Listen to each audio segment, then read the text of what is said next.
"What the hell do you think you're doing in my bed?"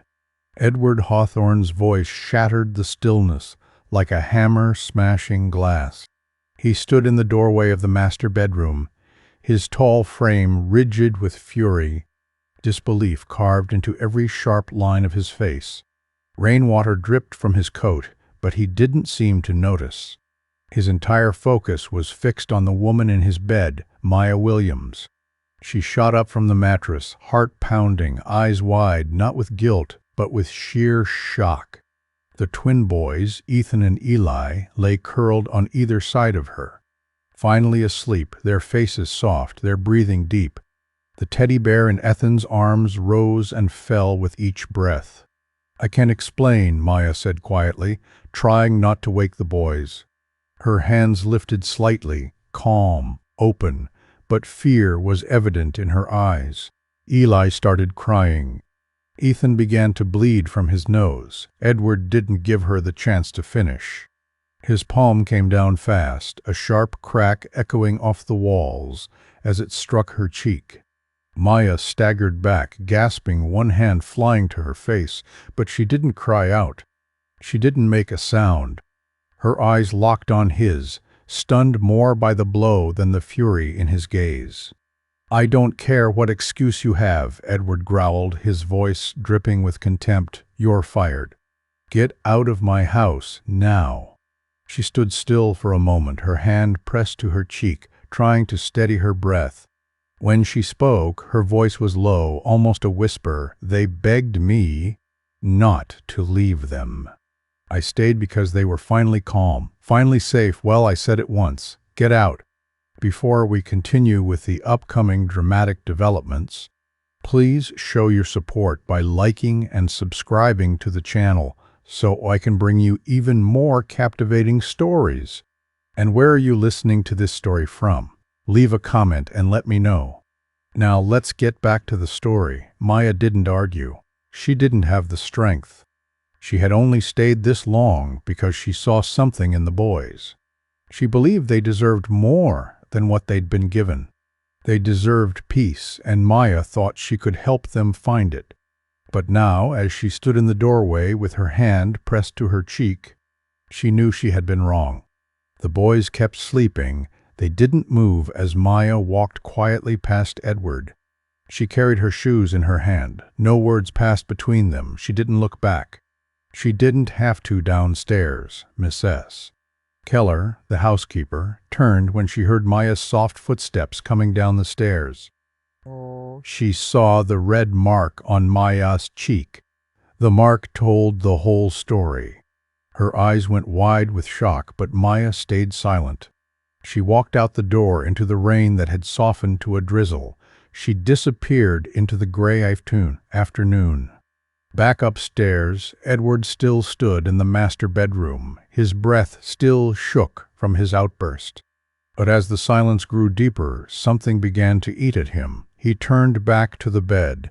He looked at Ethan. The boy's forehead was smooth. No tossing, no whispered nightmares. Ellie had his thumb in his mouth, but his other hand rested peacefully beside him. No restlessness, no signs of the worry that had gripped them both for so long. Edward's throat got tight. He had hired 14 different nannies, therapists, and doctors to help them, but none of them had managed to do what Maya had done. Neither of them had gotten through to the boys like she had, and he'd struck her. Edward sat at the edge of the bed. He placed his head in his hands. Shame and regret settled over him like a heavy blanket. He was a man who liked control. He believed that people could manage grief, but that night the truth became clear. He had failed. He noticed the folded note on the nightstand. Maya had left it behind. He opened it. His fingers shook slightly as he read the words. "If you can't stay for them, at least don't push away the ones who will." Edward read it again, and again his eyes burned as he looked at himself in the nearby mirror. He saw a man that grief had hardened, a man drowning in control, choking on silence. A man who had done the one thing he never thought he could do. Down the hall, Mrs. Keller watched from far away, Her voice was quiet as she spoke. She didn't touch a thing in here. She only brought them in when the little one had a nosebleed. She stayed because they asked. That's all. They didn't ask for me. They didn't ask for anyone else. Just her. Edward looked up. His eyes held something darker than anger now, something closer to regret. The gate outside creaked closed. The house fell into a new kind of silence, not the silence of grief or rage, but something else, peace. Maya had left this peace. Maya's steps echoed softly down the stone path. The drizzle still clung to her coat, like the last pieces of a storm that had raged inside the house only moments before. The world outside seemed untouched by the chaos inside the Hawthorne home. It looked gray, quiet, but steady. Though Maya didn't look back as she walked to the gate. Each step proved she had made the right decision, but inside her, something changed. The gate closed behind her with a soft creak. She didn't feel relief as she had expected. She felt no sense of freedom. She felt no relief from walking away from a place that had been her safe place, even if only for a short time. Instead, her chest got tight with a strange weight, and her heart ached in a way she hadn't expected. She had never thought she would care so deeply for these children. These two boys had been so full of fear and pain. They had trusted her when they could trust no one else. And now, with nothing but her bag in hand, she left them behind. At the train station, Maya sat alone on a bench. She sipped from a warm cup of vending machine coffee. The cup warmed her hands, but not her heart. Her mind spun with thoughts and memories of the Hawthorne house, the twins, Edward's broken look. She hadn't expected this to affect her so much. After everything she had been through in her life, people leaving her, loss, painful lessons, the boys had reached something inside her. She hadn't even known was still there. Something worth protecting. Yet here she sat, waiting for a train that would take her farther away from them, from the home she had briefly been part of. She wiped the single tear that almost fell from her eye. She wasn't ashamed, but she was still learning how to grieve the things she couldn't change. The woman next to her, a stranger, offered a tissue without a word. Maya took it with a grateful smile, the kind that said, "I'm fine." But deep down, she wasn't. The train pulled into the station. A deep sound of brakes and metal filled the air. Maya stood slowly. She wasn't entirely sure if she was ready to leave Dot, or if it was simply something she had to do. Her ticket was in her pocket, Savannah, the town she once called home. But her heart stayed upstairs in a house she no longer belonged to.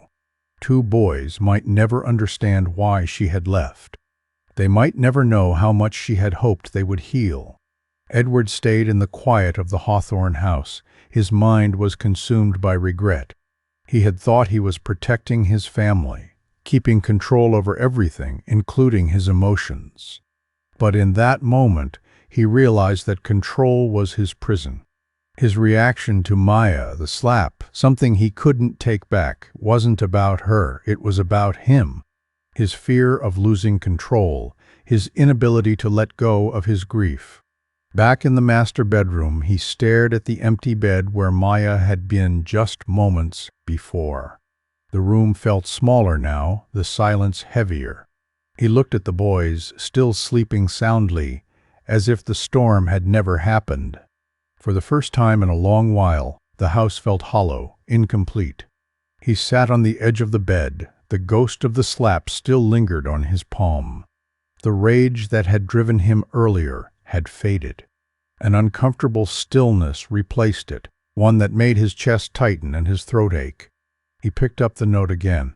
He folded it carefully and ran his fingers over the edges as if hoping it would show some deeper meaning. He read the words once more, and for the first time he truly understood them. If you can't stay for them, at least don't push away the ones who will. His eyes narrowed in thought. The heaviness of his guilt pressed down on him like a stone. His mind began to wander back through the past weeks, the moments with the boys, the things he had overlooked. Maya had made them sleep, something no one else had managed. She had gotten through to them. The realization hit him hard, like a punch to the gut. She had done what he hadn't been able to do. Not because she was better or stronger, but because she had chosen to stay when it would have been easier to leave.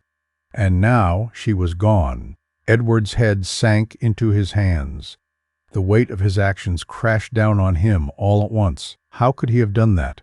How could he have let his pain hurt someone who had only tried to help? The shame that flooded through him was almost too much to bear. His reflection in the mirror was no longer the man he had seen earlier, a man who thought he could control everything, including his own emotion. Now he saw a man broken by his own mistakes. Soft footsteps interrupted his thoughts. Mrs. Keller appeared in the doorway.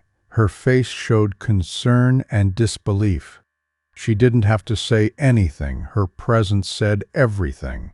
Edward didn't look at her, but his voice broke the silence. She didn't touch anything in here. Keller said gently, "She only brought them in when Eli had the nosebleed. She didn't want to leave, but she did because you pushed her." Edward looked up. His face was pale, his eyes haunted. "I was wrong," he said quietly, Mrs. Keller didn't say anything, but she stayed. That was enough. The night went on. For the first time since his wife's death, Edward Hawthorne was left alone with his grief. The quiet that had settled over the house was not one of comfort, but of unfinished business, of words left unsaid. He had struck the one person who had come into their lives and started to heal the damage, and now she was gone. But what did that leave him? The echoes of his actions bounced off the walls of the Hawthorne house, and the only answer he had was the note that Maya had left behind. The words danced in front of him, haunting him. If you can't stay for them, at least don't push away the ones who will. The house felt emptier now, too quiet. And for the first time in months, Edward realized that it wasn't just Maya who had been carrying the weight of this family. It was him, and he had failed. Maya sat in the dim light of the train station.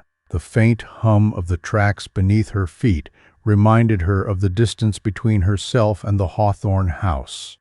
The world outside seemed far away from the chaos she had left behind, untouched by the mess inside her heart. She closed her eyes briefly.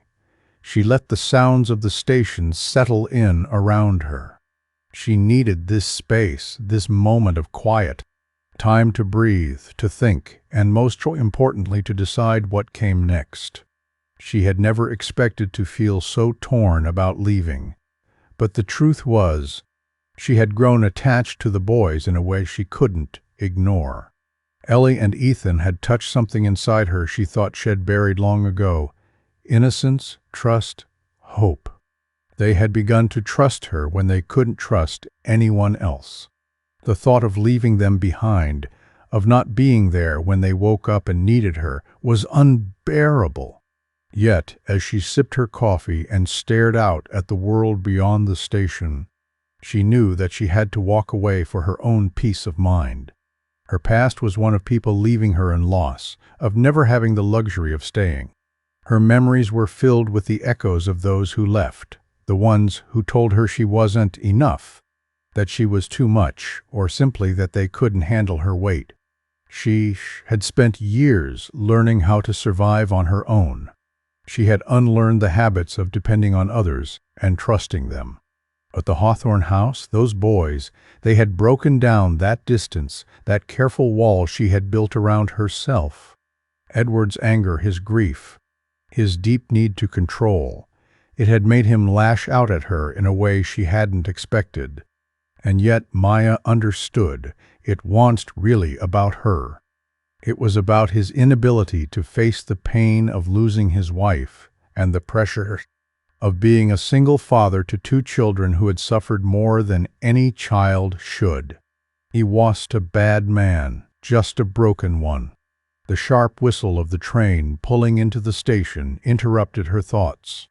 She stood, gathering her bag, taking a final look at the station before stepping onto the train that would take her away from everything she had come to care about.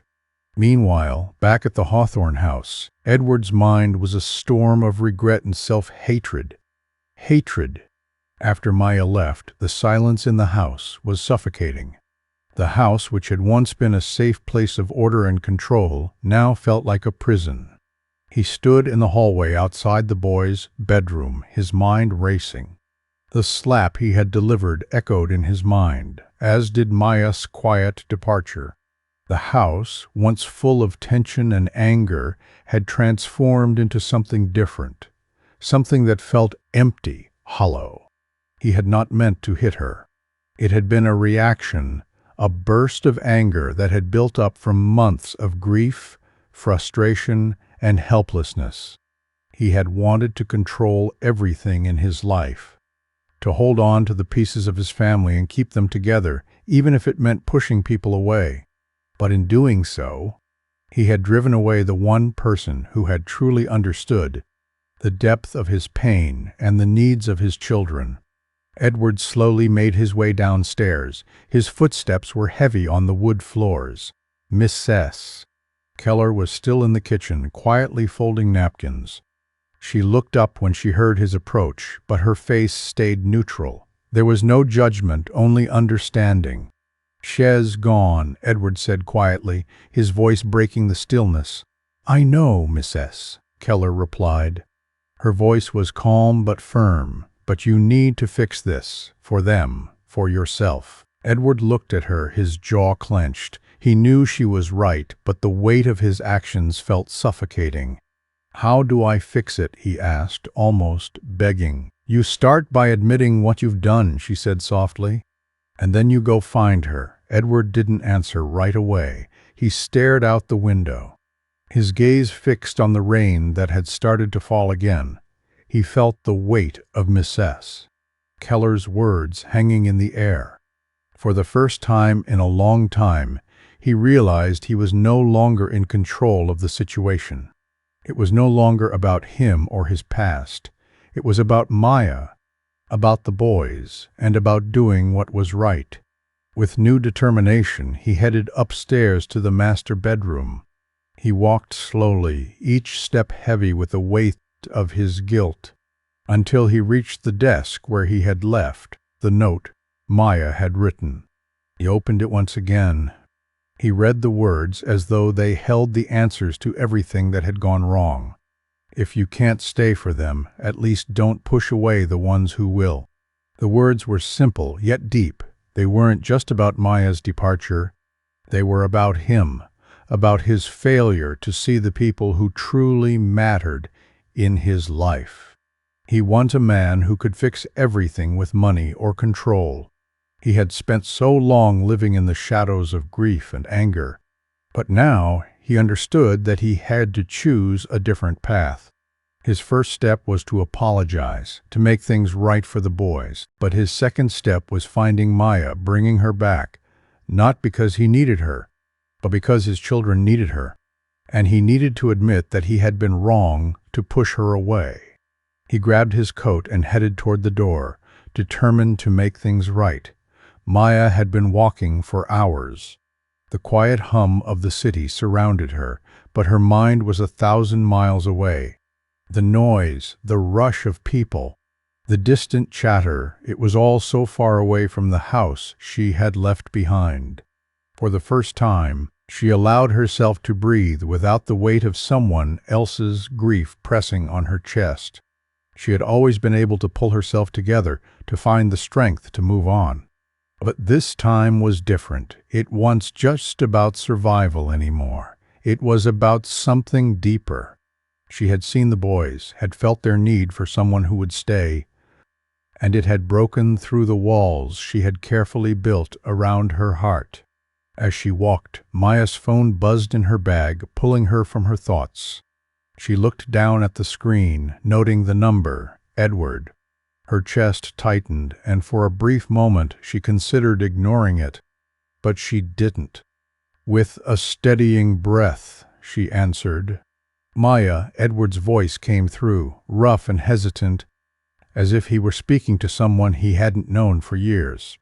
I know I don't deserve it, but I need to apologize. I was wrong. I need you back. The boys need you. Maya stood still on the sidewalk. Her fingers gripped the phone tightly. She hadn't expected this. The anger, the pride, the control that had defined Edward for so long, it had all crumbled in the face of his regret. And yet, despite everything, Maya was hesitant. There was too much at stake now. Too many lines had been crossed, and the trust she had started to build felt fragile, as if a single misstep could shatter it all. I'm not coming back to make things right with you, Maya said. Her voice was firm but not unkind. I'm doing it for them. Edward's silence spoke volumes. She could hear the weight of his apology in the quiet that followed, and it was enough to break through the walls she had so carefully built. I'll come back, she continued, but only if things change. I won't be a part of a house where people break the rules or where respect is just a word we throw around when it's convenient. Edward didn't respond right away. She could feel the hesitation in his silence, but when he finally spoke, it was with honesty that Maya had never expected from him.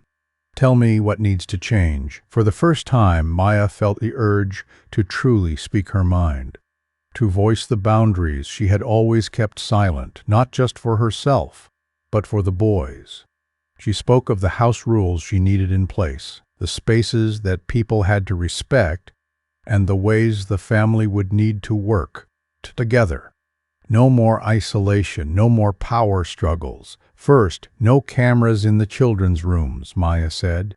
The words flowed freely now. They need their privacy, no more prying eyes. And second, they eat with you. At the table, no phones, no business, just family. She could feel the tension in her chest loosen. As she spoke, she wasn't just speaking for the boys. She was speaking for herself, speaking up for what she needed to make this work. Edward's response was immediate, as if the weight of his actions had finally cleared his mind. Done. Maya took a deep breath, and lastly, we rewrite the rules. All of us, not just you, not just me. The boys, too. They need to be a part of this process. Edward agreed, and they ended the call with a careful understanding. The Maya wasn't sure what would come next, but she knew this was the right step. She wasn't going to go back to a house that didn't respect her, or the children she had come to care for. As the train arrived at her destination, she stepped off onto the platform. Her decision was clear. The journey had taken longer than she expected, but she was ready now. She wasn't just going to walk into the Hawthorne house as a caretaker.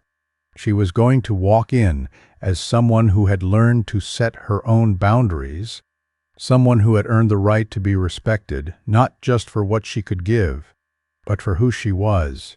That evening, when Maya returned to the Hawthorne estate, the atmosphere was different. The house, though still grand and imposing, felt warmer.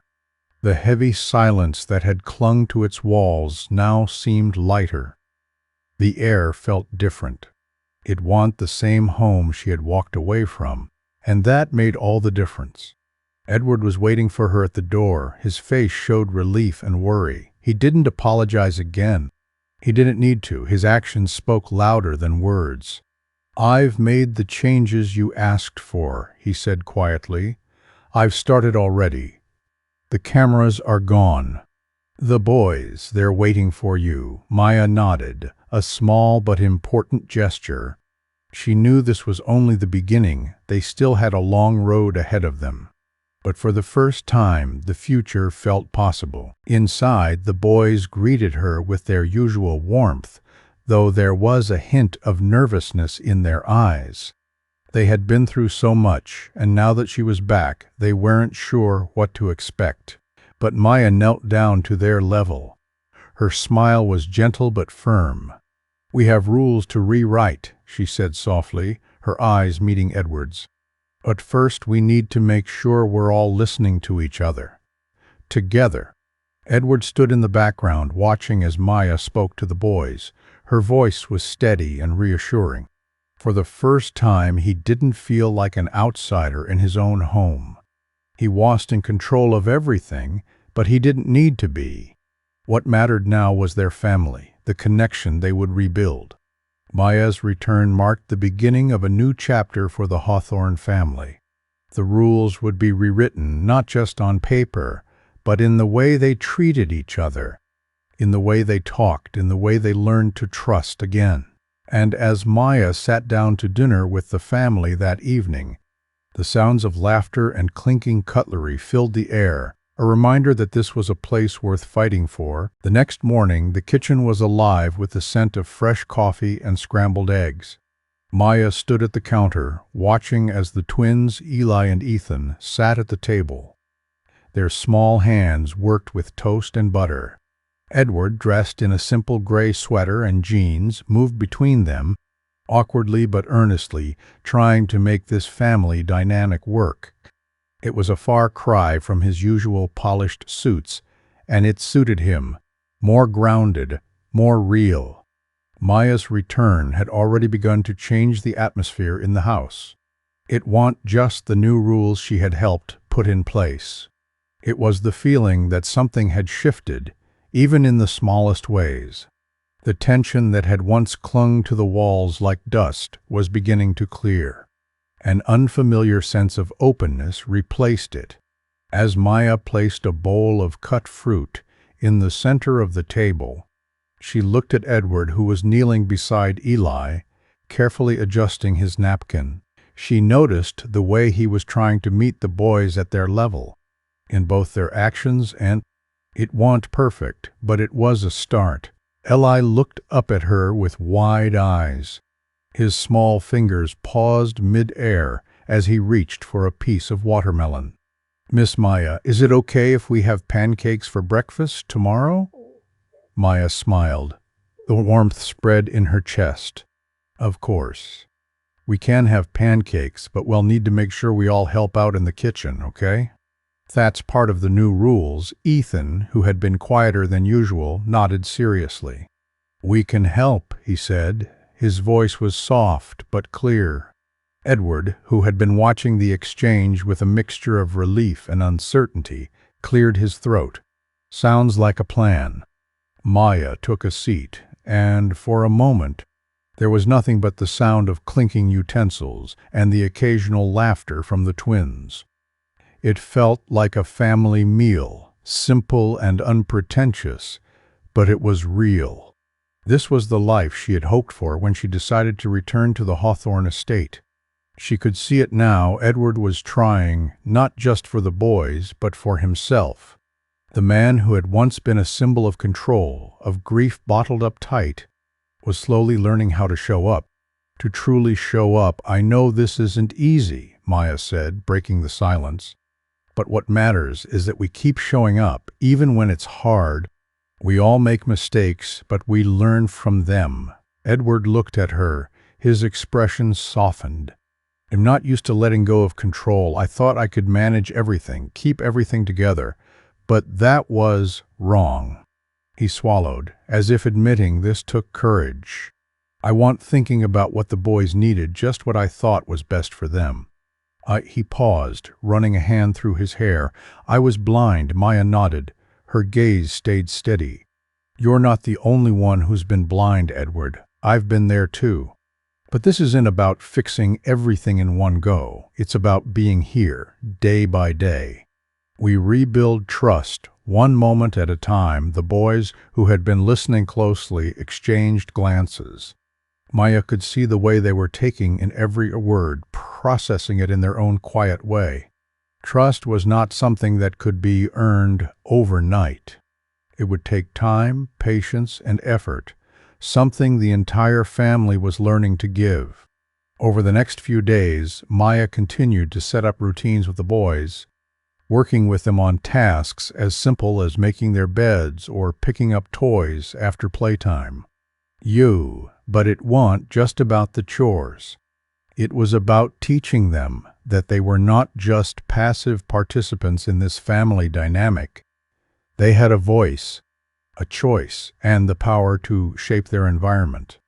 Maya had learned that the hard way in her own life. Edward began to play a more active role too, though it was clear he was still finding his footing. Had never been the hands-on kind of parent, and the small victories, helping Eli tie his shoes, teaching Ethan how to throw a baseball, felt huge to him. These were moments he had missed, but now they were moments that meant something more than just going through the motions. They were his chance to build something real with his sons. The three of them, Maya, Edward, and the boys, began to form a new rhythm. It wasn't always smooth. There were days when the tension crept in, when the old habits of control and distance threatened to come back. But there was also laughter, quiet moments of connection, and the small victories that came with building trust.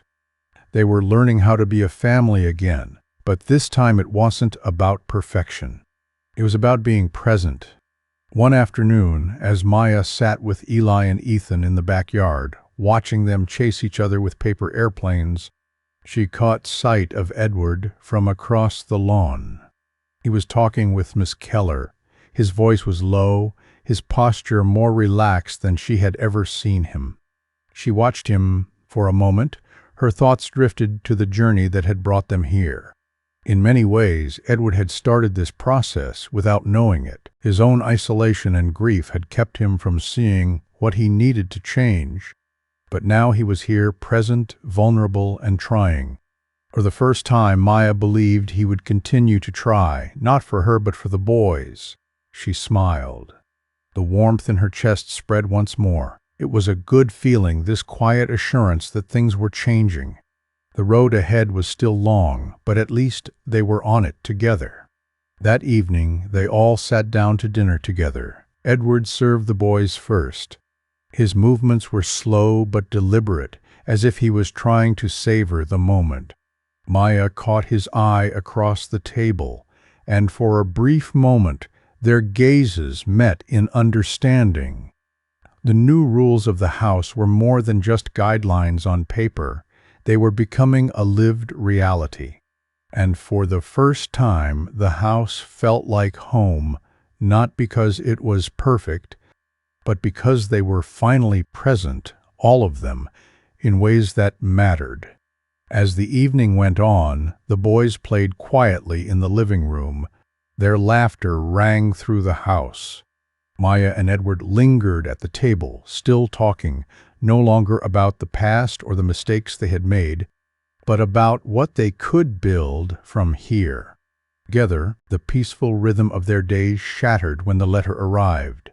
It came without warning, slipping under the door like a shadow. Edward held it in his hands for a moment. He could not bring himself to open it. The anticipation in the air felt thick, suffocating. The world outside was still, too still, like the quiet before a storm. Finally, he tore open the envelope. His hands shook as he unfolded the letter. The words inside were unmistakable, a heavy blow that left him breathless. Rebecca's parents, the Hollingsworths, were filing for custody of Eli and Ethan. They claimed that Edward was unfit to care for his sons, and that Maya, a woman with no formal qualifications, had no business being involved in their lives. The letter was harsh, filled with accusations of emotional instability, negligence, and the domestic incident that Edward had hoped to bury forever. Edward's breath caught in his throat as he read. The words blurred in front of his eyes, but one phrase stood out, cutting through the fog of his thoughts in temporary guardianship. They were coming for the boys, for his sons, and there was nothing he could do to stop it. The weight of the letter hit him harder than the slap had.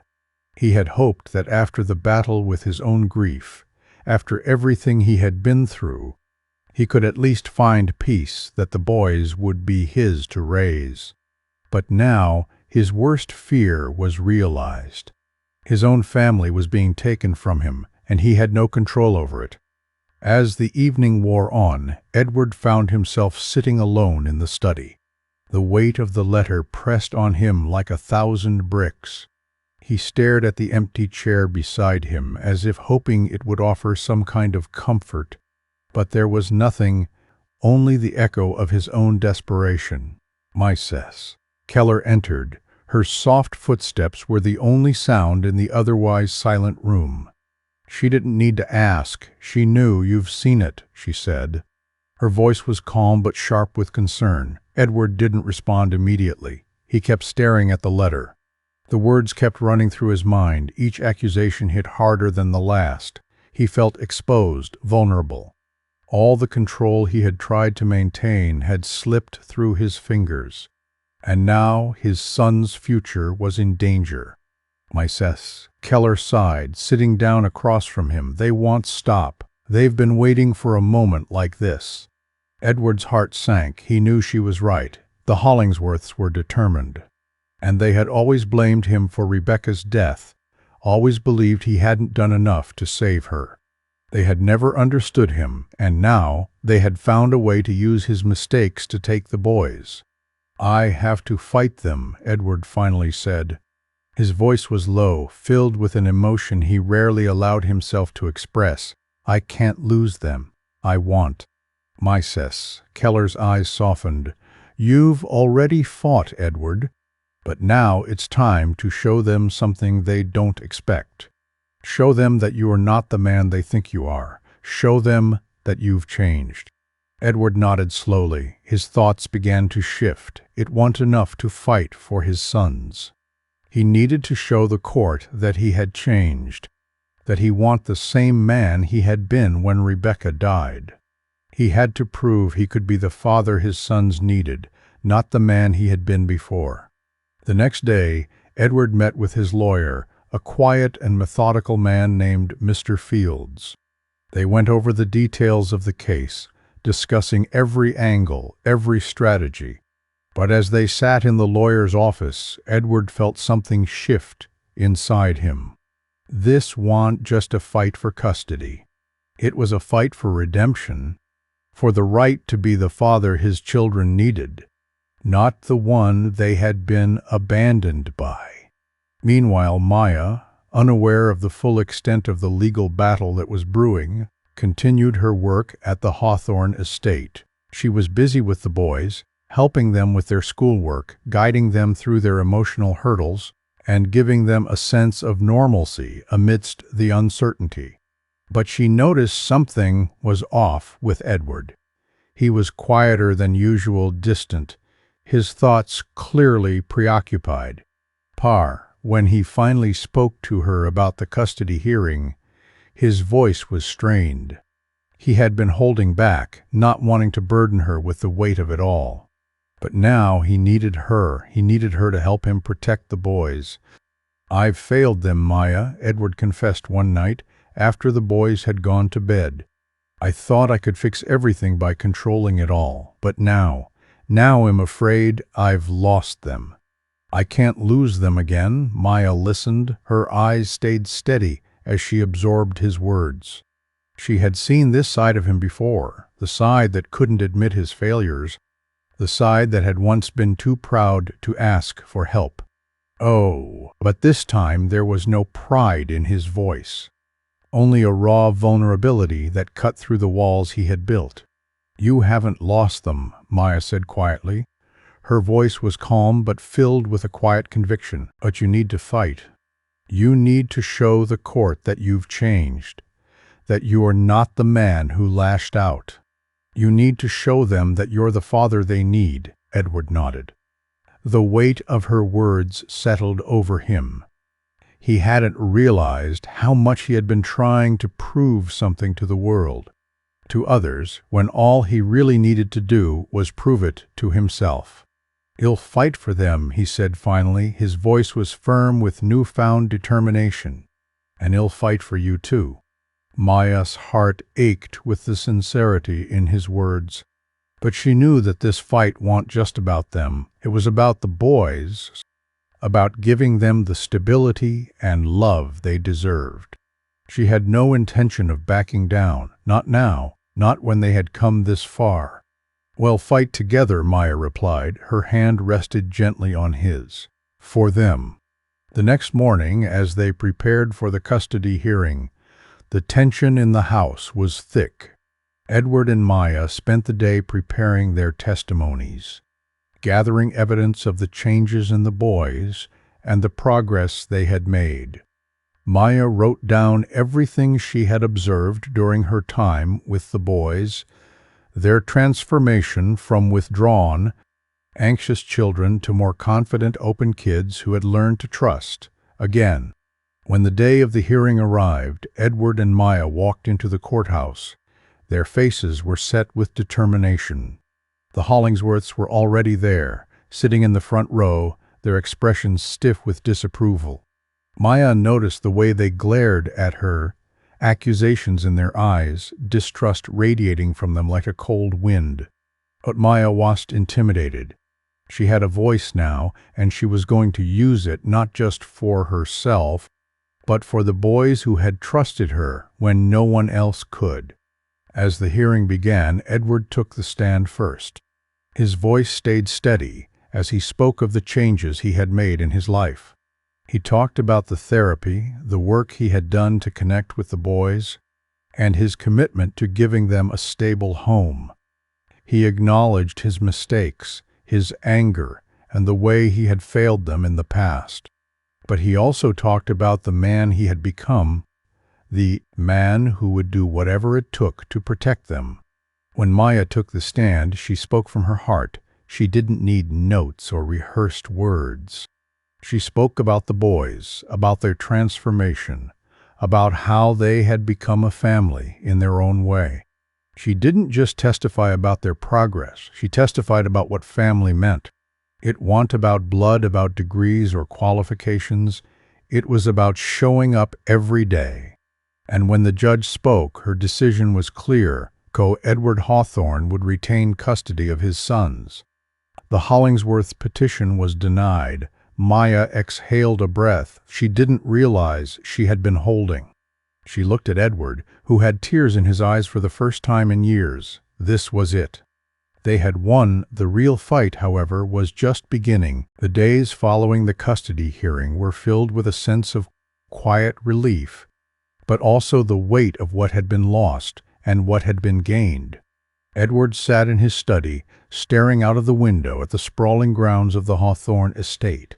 He had won, but Winnie didn't feel like it used to. There were no celebrations, no triumphs. What he had gained wasn't a victory. It was a new beginning. He had saved his family, but he knew it would take more than just one hearing to heal the wounds that had been inflicted. Maya was also reflecting.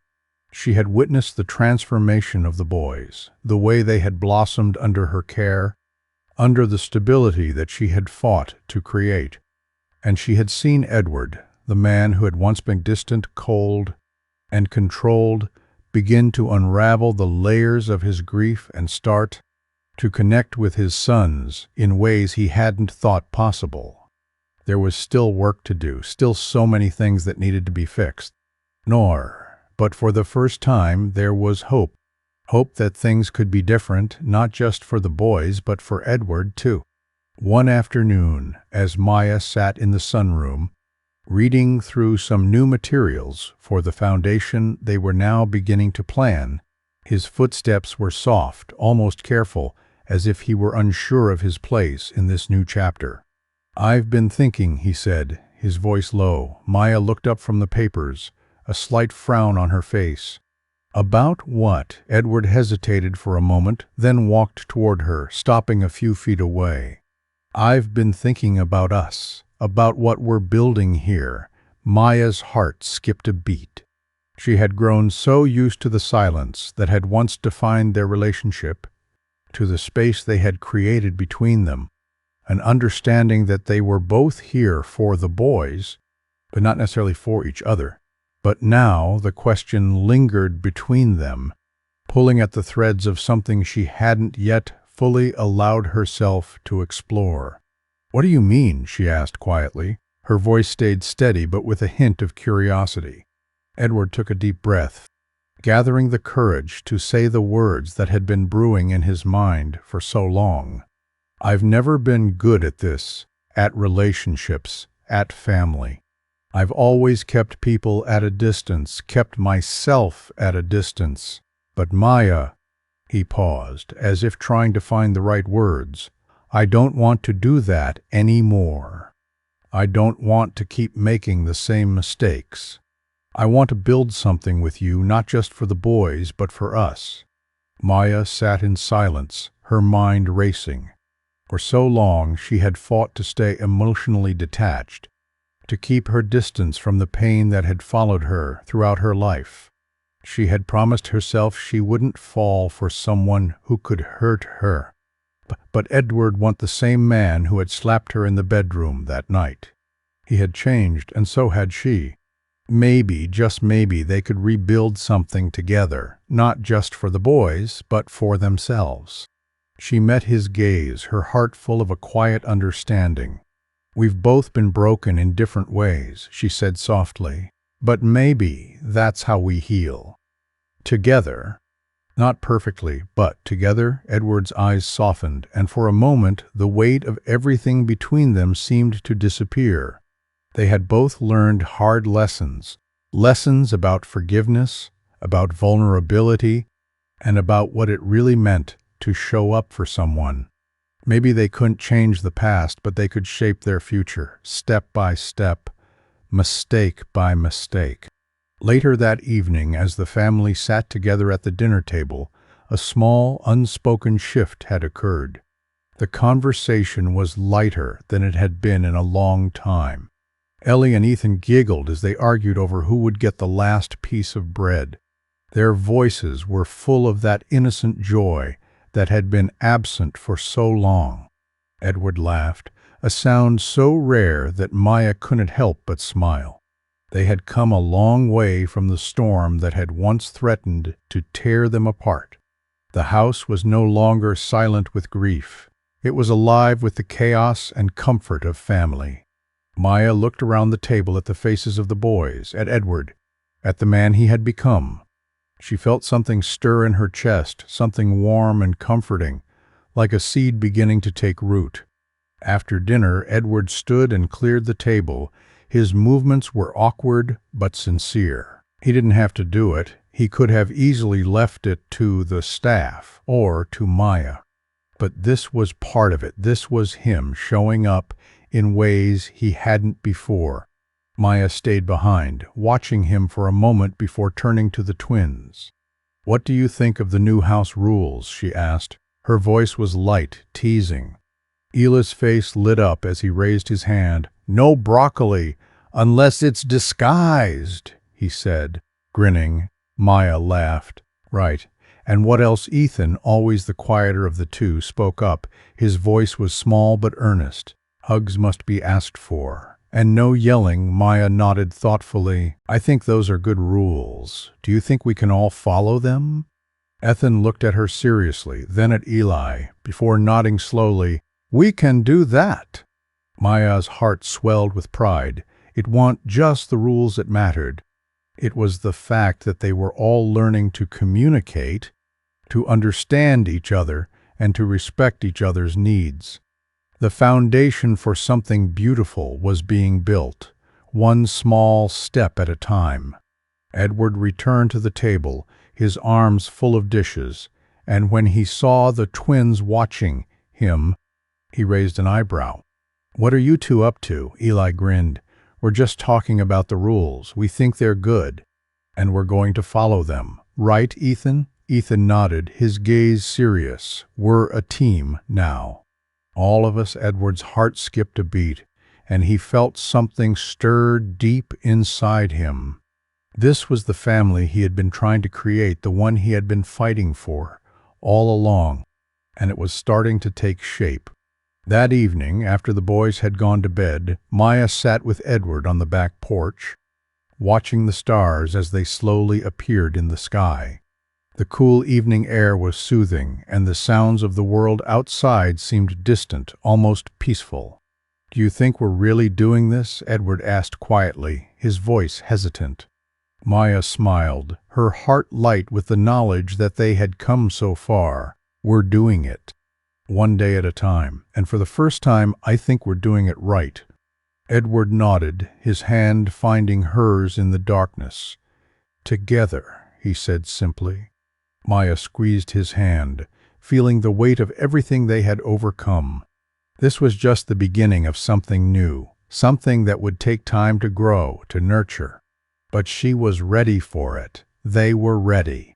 As the stars flickered above them, Maya knew that healing was not a destination. It was a journey, one that would be full of ups and downs, but one they would take together, every step of the way. In the weeks following the custody hearing, the atmosphere at the Hawthorne estate shifted. The tension that had once filled every room slowly gave way to a sense of quiet purpose. Edward, Maya, and the boys were learning to live together in a way they hadn't before, vulnerable, imperfect, but undeniably present. Each day was a small victory, each step forward a sign that they were rebuilding not just their family, but their lives. Maya was still managing the delicate balance between her role in the household and her work at the newly formed Hawthorne Williams Center. She focused on bringing their shared vision to life. The mission of the center, which had started as a simple idea to help children who had experienced trauma, was beginning to take shape. Maya had always known the importance of staying, of being there, even when things got difficult. It was a lesson she had learned early in life, and one that she now held close to her heart. The center would be a sanctuary, a place where children could rebuild their lives after the storms they had weathered. But more than that, it would be a place where families could learn to heal together. Not in isolation, but as a community. It was a vision that Edward had come to share. Though he had once been focused on control, now he saw the power of vulnerability. He had started to understand the value of connection over perfection. He had learned that true strength lay not in having everything under control, but in embracing the chaos that life threw their way. One afternoon, as Maya sat with Angela Monroe, the retired child therapist who had agreed to join the center as its clinical advisor, they discussed the upcoming programs and their vision for the future. Angela, who had seen her fair share of broken families, looked at Maya with a mixture of admiration and concern. "You're taking on a lot," Angela said, her voice thoughtful. "Building a foundation, leading a center, and being a mother to those boys. It's more than anyone could expect of one person." Maya nodded. Her fingers traced the edge of a cup of coffee as she thought about the weight of Angela's words. "I know, but it's the only way I know how to do it. I don't want to just help these kids. I want to show them that it's okay to keep going, to keep fighting for the life they deserve. And I want to do it with Edward, for the boys, for everyone who needs a place to belong." Angela smiled gently. Her eyes reflected a quiet understanding. "You've already done that, Maya. You've given them a place to belong, but you have to take care of yourself, too." Maya's gaze drifted to the window, where the soft sunlight filtered through the trees outside. "I know. I'm trying," she said softly, "but I have a lot of work to do." Edward, who had been sitting quietly in the background, entered the room just then, a clipboard in hand. He had been working on the logistics for the center's outreach programs, but Maya could see the way his mind was always partly focused on the boys. He had become more present in their daily lives, helping the boys with their schoolwork, playing with them outside, and even learning how to braid hair, something he had never thought he'd need to know. "We're ready to move forward with the first community event," Edward said, setting the clipboard down on the table. "The boys have been excited to participate in some of the art programs we've planned." Maya smiled, her heart swelling with pride. That's wonderful. We're really starting to make a difference. Edward nodded, looking at her with a tenderness she hadn't seen before. We're doing this together, for them. And for us, the first community event was a small but meaningful step toward building the foundation's impact. They held it in the backyard of the estate, where they had set up a large tent with art supplies, books, and music for the children. Families from the local community gathered, some of them hesitant at first, but quickly warming to the welcoming atmosphere that Maya and Edward had worked so hard to create. Maya had organized a special art project for the children, encouraging them to paint or draw their vision of a safe place. She watched as the kids, some from foster homes, some from troubled backgrounds, picked up their brushes with tentative strokes. Their faces showed a mixture of concentration and uncertainty. The event wasn't just about art. It was about creating a space where these children could express themselves, where they could feel seen and heard. As Maya moved from table to table, helping the children with their drawings and encouraging them to share their stories, she couldn't help but notice the way the boys were interacting with the other kids. Ethan was helping a younger child with his painting, explaining how to use the colors. Ellie, shy at first, had found a new friend in a girl who had just arrived at the center. Their laughter filled the air as they made paper airplanes together. Edward stood nearby, talking to some of the parents. His voice was calm and measured, but there was a warmth in his eyes that had been there before. He was no longer the distant, aloof figure he had once been. He was present, truly present, in a way he had never allowed himself to be. As the event came to a close, Maya stood in the middle of the backyard, watching the children gather their artwork and the families begin to leave. She felt a sense of fulfillment she hadn't expected. This was what she had wanted, a place for children to heal, to feel safe, and to learn that they were worth fighting for. Edward joined her, standing silently by her side. "I think we've made something real here," he said, his voice low. Maya smiled, turning to him. "Yes, we have." As the sun began to set, casting long shadows across the estate, Maya felt a quiet certainty settle in her chest. This was just the beginning. They had a long road ahead of them, but they had come so far. Den Fru Fang Mons, and this time they were ready for whatever came next. For the first time in a long time, Maya felt truly at peace. She wasn't just fighting for survival anymore. She was building something that mattered, something that would last. And for the first time, it felt like they were all truly home. As the weeks turned into months, the Hawthorne Williams Center began to grow in ways Maya hadn't expected. What started as a small project with a focus on emotional recovery and healing for traumatized children had evolved into something far more significant, something that touched the lives of not only the children, but the families who were beginning to see healing in ways they hadn't thought possible. The community surrounding the center had embraced the changes. They recognized that it was not just another organization offering charity or temporary help, but a space where real, lasting change could happen. Maya watched as families came together to learn how to create boundaries, how to communicate, and how to rebuild trust in their homes. Edward had been important in managing the logistics, overseeing the growth of the center and its programs.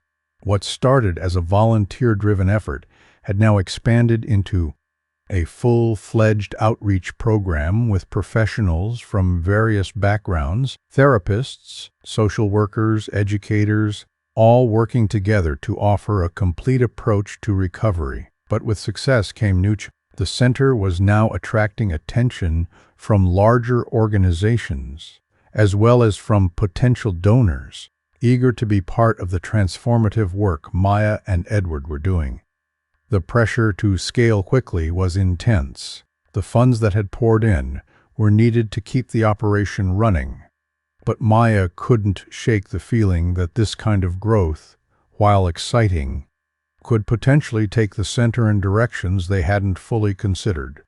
Maya sat late one evening in her office, paperwork scattered around her mind spinning with the possibilities and the problems that came with the rapid growth. The phone rang, its sound a welcome distraction. It was Angela, the clinical advisor, calling to check in on the progress of the new program for at-risk teens. "Maya, how are you holding up?" Angela's voice was warm but concerned. "I'm fine," Maya said, though she didn't feel it. "Just trying to figure out how we expand without losing what makes this place special. I want to help more kids, but I'm afraid that if we scale too quickly, we'll lose the personal connection that's been our foundation." Angela paused on the other end of the line, understanding that's always the fear when something grows too fast. "But Maya, you're doing the right thing by thinking about it now. People can manage growth without losing sight of the mission. You just have to stay true to your values and let that guide the decisions." Maya sat back in her chair. Her fingers lightly tapped the desk. "I don't want to compromise the integrity of this place. It's about more than the kids. It's about showing them what real change looks like. Not just from the outside, but inside, from the heart." Angela's voice softened. "Exactly. And remember, you don't have to do it alone. You have Edward and you have the team you've built. Lean on them. It's about working together, not carrying the weight alone." Maya nodded, even though Angela couldn't see her. She knew the truth in Angela's words. They had built something together, and it wasn't just hers to carry. They were all in this, and it was time to trust the people around her more. As Maya hung up the phone, she looked out the window. The view of the estate, with its sprawling gardens, and the house that had been the backdrop to so many of their struggles, different now. It was just a place. It was a symbol of everything they had overcome. Edward entered the room quietly, his steps measured as always. But today there was a spark in his eyes, a spark that had been absent in the early days after Rebecca's death. He was here, in this moment, and present in a way that Maya had come to appreciate more than anything. He stood by the doorframe for a moment before speaking. "I was thinking about the future, about where we want to go from here." His voice was calm, but there was a new sense of determination in it. Maya raised an eyebrow, intrigued. "Go ahead, I'm listening." He stepped further into the room, his hands clasped behind his back. "The boys have been talking about the center, about how they want to help too. They're not old enough to volunteer yet, but they're excited about being part of something bigger, I think. I think they see the value in what we're doing, and they're proud of it, proud of us." Maya's heart warmed at his words. "That's the best gift they could give us, Edward." He smiled, and for the first time it wasn't just a polite gesture. It was real. "I was also thinking about how we could expand, not just with programs, but with what we're offering. Maybe we start training mentors, people who've been through the kind of struggles we're helping the kids with. We can show them that their experiences have value too. Not just the experts, but those who've lived through the pain." Maya's eyes widened with excitement. This was the kind of growth she had been hoping for, growth that stayed true to their core values.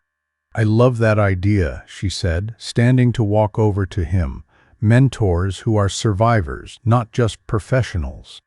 That would change everything." They shared a moment of understanding, the silence between them comfortable, yet full of promise. They were ready for this next chapter, and together they would face the challenges head on. The following months were filled with late nights, brainstorming sessions, and planning meetings. But there was a renewed sense of purpose. Maya and Edward were committed to their vision. The Hawthorne Williams Center would grow, but it would never lose sight of what made it special: The focus on connection, on real change, on staying for the long haul. Their first mentoring program launched in the fall, bringing in people who had gone through their own battles, former foster children, survivors of abuse, individuals who had fought to rebuild their lives. It was an overwhelming success, with the mentors offering not just wisdom, but hope to the young kids who came through the doors. Maya watched, amazed, as the first group of mentors met their new mentees. The connection between them was immediate. There were no walls between them, only shared experiences, shared struggles, and the hope that they could help each other heal. She stood in the background, watching as Edward spoke to one of the mentors, his words quiet but full of... It was a sight that filled her heart. This was what healing looked like, not just for the kids, but for all of them. The first anniversary of the Hawthorne Williams Center arrived, bringing with it a sense of quiet reflection and a deep feeling of accomplishment. Maya stood in the garden, her eyes taking in the children running through the grass. Their laughter rang through the air. The sound was pure, unburdened by the pain they had once carried. This wasn't just a place. It was a home built from the strength of every person who had stepped through its doors. Edward joined her, standing by her side as the sun dipped lower in the sky, painting the horizon with soft pinks and oranges. The garden, now full of life and movement, felt like a living testament to everything they had worked for, their shared effort, their shared commitment to... "We've come a long way," Edward said, his voice filled with gratitude. "It feels like it's been years, not just one." Maya smiled, her gaze resting on the children playing nearby. "It does, but it's been worth every step, every moment, even the tough ones," Edward nodded. His transformation and the transformation of the center wasn't something that had happened overnight. It had taken time, patience, effort, vulnerability, and sometimes even failure. But through it all, the one constant had been their commitment to each other, to the kids, and to the idea that real change was possible. "It feels different now, doesn't it?" Maya said quietly, her eyes scanning the garden. "There's peace here. But it's not the quiet kind. It's the kind that comes from working through the noise, from really being present." Edward turned to look at her, his expression softening. "I never thought I'd be the kind of man who could truly be present for anyone, let alone for my kids, but you've shown me how to do it." Maya's smile deepened, a quiet pride swelling in her chest.